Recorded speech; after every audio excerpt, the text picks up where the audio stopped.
ನಮಸ್ಕಾರ ಸ್ನೇಹಿತರೆ, ಇದೀಗ ತಾನೇ ಬಂದಿರುವಂತಹ ಮುಖ್ಯವಾದ ಮಾಹಿತಿಗಳು. ರಾಜ್ಯ ಕಾಂಗ್ರೆಸ್ ಸರ್ಕಾರದ ಯುವ ನಿಧಿ ಮತ್ತು ಗೃಹಲಕ್ಷ್ಮಿ ಯೋಜನೆ ಫಲಾನುಭವಿಗಳಿಗೆ ಗುಡ್ ನ್ಯೂಸ್ ಕೊಟ್ಟ ಸರ್ಕಾರ. ಮತ್ತೊಂದೆಡೆಯಲ್ಲಿ ಅಪಘಾತಗಳಾದರೆ ಸರ್ಕಾರ ಹೇಗೆ ಹೊಣೆಯಾಗುತ್ತೆ ಎಂದು ಸಿಎಂ ಸಿದ್ದರಾಮಯ್ಯರ ಪ್ರತಿಕ್ರಿಯೆ.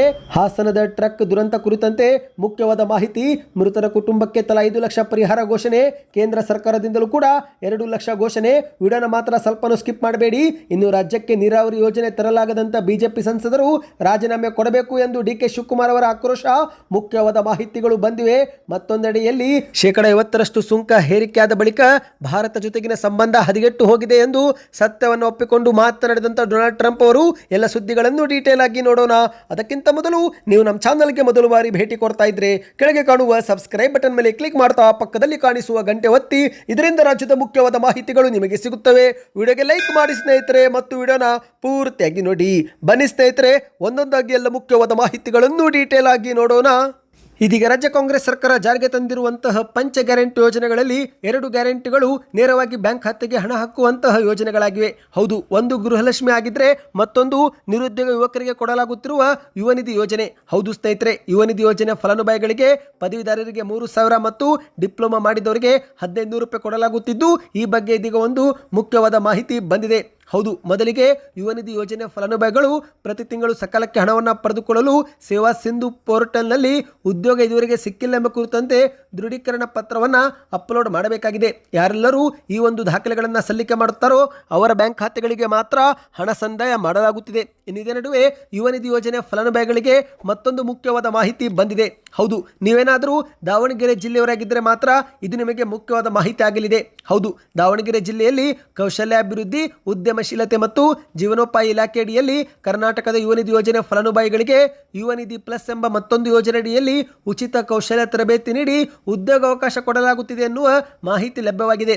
ಹೆಚ್ಚಿನ ಮಾಹಿತಿಗಾಗಿ ಕೌಶಲ್ಯಾಭಿವೃದ್ಧಿ ಇಲಾಖೆಗೆ ಭೇಟಿ ಕೊಟ್ಟು ಮಾಹಿತಿಯನ್ನು ಪಡೆದುಕೊಳ್ಳಬಹುದು ಎಂದು ಹೇಳಲಾಗಿದೆ ಸ್ನೇಹಿತರೆ. ಇನ್ನು ಎರಡನೇ ಮುಖ್ಯವಾದ ಮಾಹಿತಿ ಏನೆಂದರೆ, ಗೃಹಲಕ್ಷ್ಮಿ ಯೋಜನೆ ಫಲಾನುಭವಿಗಳಿಗೂ ಕೂಡ ಗುಡ್ ನ್ಯೂಸ್ ಬಂದಿದೆ. ಹೌದು, ಸ್ವತಃ ಸಚಿವ ಲಕ್ಷ್ಮೀ ಹೆಬ್ಬಾಳ್ಕರ್ ಅವರು ಉಡುಪಿಯ ಕಾರ್ಕಳದಲ್ಲಿ ದೊಡ್ಡ ಘೋಷಣೆಯನ್ನ ಮಾಡಿದ್ದಾರೆ. ಹೌದು, ಕಾರ್ಕಳದ ಮಂಜುನಾಥ ಪೈ ಎಂಬ ಸಮುದಾಯದ ಭವನದಲ್ಲಿ ಶುಕ್ರವಾರ ನಡೆದಂತ ಕಾರ್ಕಳ ತಾಲೂಕು ಗ್ಯಾರಂಟಿ ಅನುಷ್ಠಾನ ಸಮಿತಿಯ ಸಭೆಯಲ್ಲಿ ಭಾಗವಹಿಸಿ ಮಾತನಾಡಿದ್ದಾರೆ. ಕರ್ನಾಟಕದಲ್ಲಿ ಗೃಹಲಕ್ಷ್ಮಿ ಯೋಜನೆ ದೊಡ್ಡ ಯೋಜನೆಯಾಗಿದೆ. 1,24,00,000 ಮಹಿಳೆಯರ ಬ್ಯಾಂಕ್ ಖಾತೆಗಳಿಗೆ ಪ್ರತಿ ತಿಂಗಳು ಹಣ ಸಂದಾಯ ಮಾಡುತ್ತಿದ್ದೇವೆ. ಆದರೆ ಇತ್ತೀಚೆಗೆ GST ಮತ್ತು ಆದಾಯ ತೆರಿಗೆ ಸಮಸ್ಯೆಯಿಂದ ಸುಮಾರು 2 ಲಕ್ಷ ಮಹಿಳೆಯರಿಗೆ ಹಣವೇ ಸಂದಾಯವಾಗುತ್ತಿರಲಿಲ್ಲ. ಈಗ ಈ ಒಂದು 2 ಲಕ್ಷ ಪೈಕಿ 50,000 ಮಹಿಳೆಯರಿಗಾಗಿದ್ದಂತ GST ಸಮಸ್ಯೆಯನ್ನು ಸರಿಪಡಿಸಲಾಗಿದ್ದು, ಉಳಿದಂತ 1.5 ಲಕ್ಷ ಮಹಿಳೆಯರ GST ಸಮಸ್ಯೆಯನ್ನು ಕೂಡ ಬಗೆಹರಿಸಿ ಅವರಿಗೂ ಕೂಡ ಹಣ ಸಂದಾಯವಾಗುವಂತೆ ನೋಡಿಕೊಳ್ಳಲಾಗುವುದು ಎಂದು ಲಕ್ಷ್ಮೀ ಹೆಬ್ಬಾಳ್ಕರ್ ಅವರು ಹೇಳಿಕೆಯನ್ನು ಕೊಟ್ಟಿದ್ದಾರೆ. ಹೌದು ಸ್ನೇಹಿತರೆ, ಗೃಹಲಕ್ಷ್ಮಿ ಯೋಜನೆ ಫಲಾನುಭವಿಗಳಿಗೆ ಇದೊಂದು ಗುಡ್ ನ್ಯೂಸ್ ಆಗಿದೆ. ಇಲ್ಲಿಯವರೆಗೆ ಸರ್ಕಾರ 21 ಕಂತುಗಳನ್ನು ಜಮೆ ಮಾಡಿದೆ. ಇದೀಗ ಆದಾಯ ಮತ್ತು GST ಸಮಸ್ಯೆಯಿಂದ ಹೊರಗುಳಿದಂತ ಫಲಾನುಭವಿಗಳಿಗೂ ಕೂಡ ಹಣ ಹಾಕುವ ಭರವಸೆಯನ್ನು ಲಕ್ಷ್ಮೀ ಹೆಬ್ಬಾಳ್ಕರ್ ಅವರು ನೀಡಿದ್ದಾರೆ. ಅಂದಹಾಗೆ ಆಗಸ್ಟ್ ತಿಂಗಳಲ್ಲಿ ನಿಮ್ಮ ಖಾತೆಗೂ 21ನೇ ಕಂತು ಜಮಾ ಆಗಿದ್ರೆ ಕಮೆಂಟ್ ನಲ್ಲಿ ಎಸ್ ಎಂದು ಕಮೆಂಟ್ ಮಾಡಿ. ಮಾಹಿತಿಯ ಪ್ರಕಾರ ಸೆಪ್ಟೆಂಬರ್ ತಿಂಗಳಲ್ಲಿ 22 ಮತ್ತು 23ನೇ ಕಂತು ಜಮೆ ಆಗಲಿದೆ. ಹೌದು, ಜುಲೈ ಮತ್ತು ಆಗಸ್ಟ್ ತಿಂಗಳ ಕಂತನ್ನ ಸೆಪ್ಟೆಂಬರ್ ತಿಂಗಳಲ್ಲಿ ಹಾಕಲಾಗುವುದು ಎಂದು ಹೇಳಲಾಗಿದೆ ಸ್ನೇಹಿತರೆ. ಇನ್ನಿದೀಗ ಇದೇ ನಡುವೆ ಮತ್ತೊಂದು ಮುಖ್ಯವಾದ ಮಾಹಿತಿಗೆ ಹೋಗೋಣ ಸ್ನೇಹಿತರೆ. ಹಾಸನ ಜಿಲ್ಲೆಯಲ್ಲಿ ಒಂದು ಘೋರ ದುರಂತ ನಡೆದು ಹೋಗಿದೆ. ಹೌದು, ಗಣೇಶ ಮೆರವಣಿಗೆ ಮಾಡುತ್ತಿದ್ದವರ ಮೇಲೇನೆ ಟ್ರಕ್ ಹರಿದಿದ ಪರಿಣಾಮ 9 ಜನರು ಸಾವನ್ನಪ್ಪಿದ್ದಾರೆ.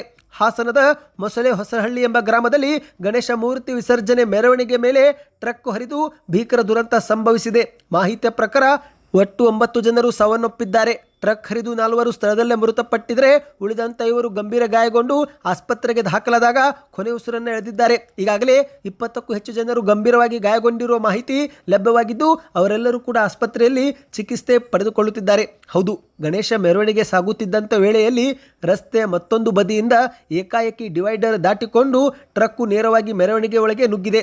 ಮೆರವಣಿಗೆಯಲ್ಲಿ ಸಾಗುತ್ತಿದ್ದವರ ಮೇಲೇನೆ ಟ್ರಕ್ಕು ಹರಿದಿದ್ದು, ಟ್ರಕ್ನ ಗಾಲಿ ಕೆಳಗೆ ಸಿಲುಕಿದಂತ 4 ಸ್ಥಳದಲ್ಲೇ ಸಾವನ್ನಪ್ಪಿದ್ರೆ ಇನ್ನುಳಿದಂತ 5 ಆಸ್ಪತ್ರೆಯಲ್ಲಿ ಸಾವನ್ನಪ್ಪಿದ್ದಾರೆ. ಈಗಾಗಲೇ ಮೃತರ ಕುಟುಂಬಕ್ಕೆ ಕರ್ನಾಟಕ ಸರ್ಕಾರದಿಂದ 5 ಲಕ್ಷ ರೂಪಾಯಿ ಪರಿಹಾರ ಕೊಡುವುದಾಗಿ ಮುಖ್ಯಮಂತ್ರಿಯವರು ಘೋಷಣೆ ಮಾಡಿದ್ದಾರೆ. ಇನ್ನು ಮತ್ತೊಂದೆಡೆಯಲ್ಲಿ ಕೇಂದ್ರದ ಸರ್ಕಾರವು ಕೂಡ 2 ಲಕ್ಷ ಕೊಡುವ ಕುರಿತಂತೆ ಘೋಷಣೆ ಮಾಡಿದೆ. ಇದೇ ನಡುವೆ ಮುಖ್ಯಮಂತ್ರಿಯವರು ಮಾತನಾಡಿದ್ದು, ಘಟನೆಯಲ್ಲಿ ಗಾಯಗೊಂಡವರ ಚಿಕಿತ್ಸೆಯ ವೆಚ್ಚವನ್ನು ಕೂಡ ರಾಜ್ಯ ಸರ್ಕಾರವೇ ಭರಿಸುತ್ತೆ. ಇದೊಂದು ಅತ್ಯಂತ ನೋವಿನ ಘಳಿಗೆ. ಅಪಘಾತ ಸಂತ್ರಸ್ತ ಕುಟುಂಬಗಳ ಜೊತೆಗೆ ನಾವೆಲ್ಲರೂ ನಿಲ್ಲೋಣ ಎಂದು ಮುಖ್ಯಮಂತ್ರಿಯವರು ಹೇಳಿಕೆಯನ್ನು ಕೊಟ್ಟಿದ್ದಾರೆ. ಇನ್ನು ಇದರ ನಡುವೆ ಮಾಧ್ಯಮಗಳ ಮುಂದೆ ಅಪಘಾತಗಳಾದರೆ ಸರ್ಕಾರ ಹೇಗೆ ಹೊಣೆಯಾಗುತ್ತೆ ಎಂದು ಸಿಎಂ ಅವರು ಪ್ರಶ್ನೆಯನ್ನು ಕೂಡ ಮಾಡಿದ್ದಾರೆ. ಹೌದು, ಹಾಸನದಲ್ಲಿ ಟ್ರಕ್ ಹರಿದು 9 ಮಂದಿ ಸಾವನ್ನಪ್ಪಿರುವ ಘಟನೆ ಬಗ್ಗೆ ಸಿಎಂ ಸಿದ್ದರಾಮಯ್ಯನವರು ಡ್ರೈವರ್ ಮಾಡುವ ತಪ್ಪಿನಿಂದ ಆಗುವ ಅಪಘಾತಗಳಿಗೆ ಸರ್ಕಾರ ಹೇಗೆ ಹೊಣೆಯಾಗುತ್ತೆ ಎಂದು ಪ್ರಶ್ನೆ ಕೂಡ ಮಾಡಿದ್ದಾರೆ. ಅಪಘಾತಗಳನ್ನು ತಡೆಯಬೇಕು ಎಂಬ ಬಗ್ಗೆ ನಾವು ಕೂಡ ರಸ್ತೆ ಸುರಕ್ಷತಾ ಕ್ರಮ ಕೈ ತೆಗೆದುಕೊಂಡಿದ್ದೇವೆ.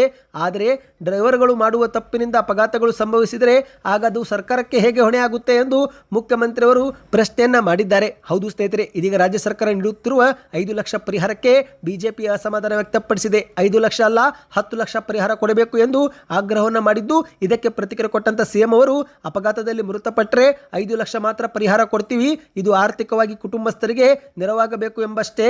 ಆದರೆ ಮೃತರಿಗೆ ಸಮವಲ್ಲ. ರಸ್ತೆ ಸುರಕ್ಷತೆ ಬಗ್ಗೆ ನಾವು ಕೂಡ ಕ್ರಮ ತೆಗೆದುಕೊಂಡಿದ್ದೇವೆ. ಆದರೂ ಕೂಡ ಡ್ರೈವರ್ಗಳು ಮಾಡುವ ತಪ್ಪಿನಿಂದ ಅಪಘಾತವಾದರೆ ಸರ್ಕಾರ ಹೇಗೆ ಹೊಣೆಯಾಗುತ್ತೆ ಎಂದು ಸಿಎಂ ಅವರು ಪ್ರಶ್ನೆಯನ್ನ ಎತ್ತಿದ್ದಾರೆ. ಇನ್ನೀಗ ಮತ್ತೊಂದು ಮುಖ್ಯವಾದ ಮಾಹಿತಿಗೆ ಹೋಗೋಣ. ರಾಜ್ಯಕ್ಕೆ ನೀರಾವರಿ ಯೋಜನೆ ತರಲಾಗದಂತ ಬಿಜೆಪಿ ಸಂಸದರು ರಾಜೀನಾಮೆ ಕೊಡಬೇಕು ಎಂದು ಡಿಕೆ ಶಿವಕುಮಾರ್ ಅವರು ಶಿವಮೊಗ್ಗ ಜಿಲ್ಲೆಯಲ್ಲಿ ಕಿಡಿಕಾರಿದ್ದಾರೆ.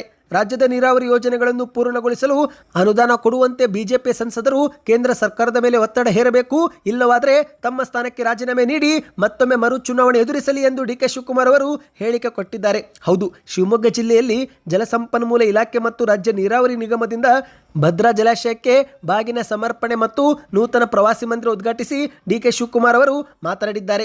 ಭದ್ರಾ ಮೇಲ್ದಂಡೆ ಯೋಜನೆಗೆ ಬಸವರಾಜ ಬೊಮ್ಮಾಯಿ ಅವರು ಮುಖ್ಯಮಂತ್ರಿ ಆಗಿದ್ದಾಗ ಕೇಂದ್ರದ ಹಣಕಾಸು ಸಚಿವೆ ನಿರ್ಮಲಾ ಸೀತಾರಾಮನ್ ಅವರು ಕೇಂದ್ರದ ಬಜೆಟ್ನಲ್ಲಿ 5,300 ಕೋಟಿ ರೂಪಾಯಿ ಅನುದಾನ ಕೊಡುವ ಬಗ್ಗೆ ಘೋಷಣೆ ಮಾಡಿದ್ರು.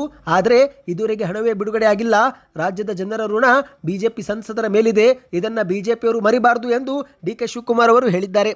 ಭದ್ರಾ ಮೇಲ್ದಂಡೆ ಯೋಜನೆ ಆಗಿರಲಿ, ಕಳಸಾ ಬಂಡೂರಿ ಯೋಜನೆ, ಮೇಕೆದಾಟು ಸೇರಿದಂತೆ ವಿವಿಧ ಯೋಜನೆಗಳಿಗೆ ಗೆಜೆಟ್ ನೋಟಿಫಿಕೇಶನ್ ಮಾಡಿಸಬೇಕು. ಈ ಬಗ್ಗೆ ನಾವು ಅನೇಕ ಬಾರಿ ಕೇಂದ್ರಕ್ಕೆ ಮನವಿ ಮಾಡಿದ್ದೇವೆ. ಆದರೆ ಕೇಂದ್ರ ಸರ್ಕಾರ ಯಾವುದೇ ಪ್ರತಿಕ್ರಿಯೆ ನೀಡಿಲ್ಲ.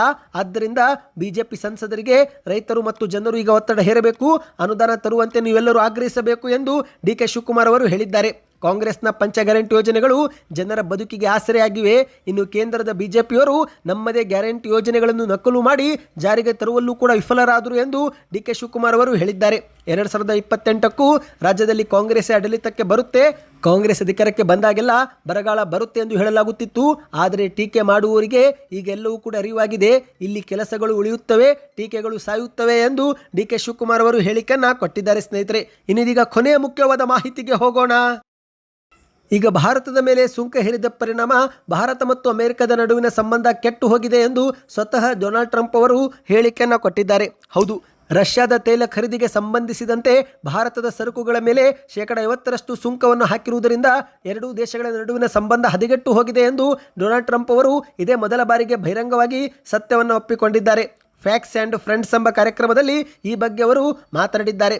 ಭಾರತಕ್ಕೆ ಹೆಚ್ಚುವರಿ ಸುಂಕಗಳನ್ನು ಹೇರಿದ್ದು ಅದಾದ ಬಳಿಕ ಭಾರತದೊಂದಿಗಿನ ಅಮೆರಿಕದ ಸಂಬಂಧಗಳ ಮೇಲೆ ದೊಡ್ಡ ಪರಿಣಾಮ ಬೀರಿದೆ. ಉಕ್ರೇನ್ ಮೇಲಿನ ರಷ್ಯಾದ ಆಕ್ರಮಣ ತಡೆಗಟ್ಟುವ ಸದುದ್ದೇಶದಿಂದ ನಾವು ಈ ನಿರ್ಧಾರ ತೆಗೆದುಕೊಂಡಿದ್ದೆವು ಎಂದು ಹೇಳಿಕೆಯನ್ನು ಕೊಟ್ಟಿದ್ದಾರೆ. ಭಾರತವು ರಷ್ಯಾ ತೈಲದ ಅತಿ ದೊಡ್ಡ ಗ್ರಾಹಕ ದೇಶವಾಗಿದೆ. ಈ ಒಂದು ವ್ಯಾಪಾರದಿಂದಲೇ ಬರುವಂತಹ ಹಣದಿಂದ ಉಕ್ರೇನ್ ಮೇಲೆ ರಷ್ಯಾವರು ಆಕ್ರಮಣ ಮಾಡುತ್ತಿದ್ದರು. ನಾವು ಇದನ್ನು ತಡೆಗಟ್ಟುವ ಉದ್ದೇಶದಿಂದ ರಷ್ಯಾದೊಂದಿಗೆ ಯಾರೆಲ್ಲರೂ ಕಚ್ಚಾ ತೈಲ ವ್ಯಾಪಾರ ಮಾಡುತ್ತಾರೋ ಅಂತಹ ದೇಶಗಳ ಮೇಲೆ ದಂಡನಾತ್ಮಕವಾಗಿ ಸುಂಕ ವಿಧಿಸುವ ತೀರ್ಮಾನ ಮಾಡಿದ್ದೆವು.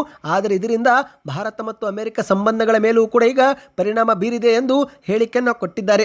ಭಾರತದೊಂದಿಗಿನ ಸಂಬಂಧಗಳು ಹದಗೆಟ್ಟು ಹೋಗುತ್ತಿರುವುದು ನಿಜಕ್ಕೂ ಇದು ದೊಡ್ಡ ವಿಷಯ. ನಾವು ಹೀಗಾಗಲೂ ಈಗ ಬಿಡುವುದಿಲ್ಲ. ಭಾರತದಲ್ಲಿ ಅಮೆರಿಕ ವಿರೋಧಿ ಭಾವನೆ ಬೆಳೆಯುತ್ತಿರುವುದು ನಿಜವಾಗಿದ್ದರೂ ಶೀಘ್ರದಲ್ಲೇ ಸಂಬಂಧಗಳನ್ನು ಮತ್ತೊಮ್ಮೆ ಮೊದಲಿನಂತೆ ಸಾಮಾನ್ಯ ರೂಪಕ್ಕೆ ತರಲು ಪ್ರಯತ್ನ ಮಾಡುತ್ತೇವೆ ಎಂದು ಡೊನಾಲ್ಡ್ ಟ್ರಂಪ್ ಅವರು ಹೇಳಿಕೆಯನ್ನು ಕೊಟ್ಟಿದ್ದಾರೆ. ಹೌದು ಸ್ನೇಹಿತರೆ, ಇದೀಗ ಭಾರತ ಕೂಡ ನಮ್ಮ ಪ್ರಯತ್ನಗಳಿಗೆ ಸಕಾರಾತ್ಮಕವಾಗಿ ಸ್ಪಂದಿಸುತ್ತಿದೆ. ನಾವು ಭಾರತ ಮತ್ತು ಅಮೆರಿಕದ ಸಂಬಂಧ ಸುಧಾರಣೆಗೆ ಪ್ರಯತ್ನವನ್ನು ಆರಂಭಿಸಿದ್ದೇವೆ ಎಂದು ಹೇಳಿಕೆಯನ್ನು ಕೊಟ್ಟಿದ್ದಾರೆ. ಸದ್ಯಕ್ಕಿಷ್ಟೇ ಇತ್ತು. ಈ ಎಲ್ಲ ಮಾಹಿತಿಗಳು ಇಷ್ಟವೆನಿಸಿದರೆ ವಿಡಿಯೋಗೆ ಲೈಕ್ ಮಾಡಿ. ಹೆಚ್ಚಿನ ಮಾಹಿತಿ ಪಡೆಯಲು ಚಾನಲ್ಗೆ ಈಗಲೇ ಸಬ್ಸ್ಕ್ರೈಬ್ ಆಗಿ.